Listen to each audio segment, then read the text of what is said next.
સાબરકાંઠા જિલ્લાના ખેડૂતોના મોંમાં આવેલો કોળિયો છીનવાયો હોય તેવી પરિસ્થિતિ સર્જાઈ છે। વીજળીના કડાકા અને ભારે પવન સાથે થયેલ કમોસમી વરસાદે ખેડૂતોની હાલત કફોડી કરી દીધી છે।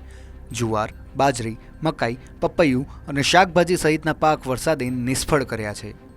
આ સાલ સારો હતો, ટ્રીટમેન્ટ કરી, પછી પવન આવ્યો તો બધો આડો પડી ગયો, ઝરી પડ્યો, પ્લાવ મારવું પડ્યું અને પપૈયાની અંદર ખર્ચા કરીને 6 મહિના હાચવી અને આ પવનથી માલ બેઠો હતો ને ભાગી ગયો છે, એટલે ખેતર હવે એવું ખેડી નાખવાની તૈયારીમાં છે। માંગ તો આ મજૂરીમાં થપડી છે કે સરકાર મદદ કરે ને ઊભા થાય એવું નથી, નવો બિયારણ કેટલા લઈને ભાવ અને પૂછીએ છીએ અધિકારીને, એટલે કે ભાઈ એ તો બનાસકાંઠામાં કહ્યું છે, કાઠિયાવાડ બાજુ છે, એમ કહીને મને તો ગોળીઓ હાલે છે, નુકસાન લગભગ 70%। હાલ તો બધું જ કે ચાલે।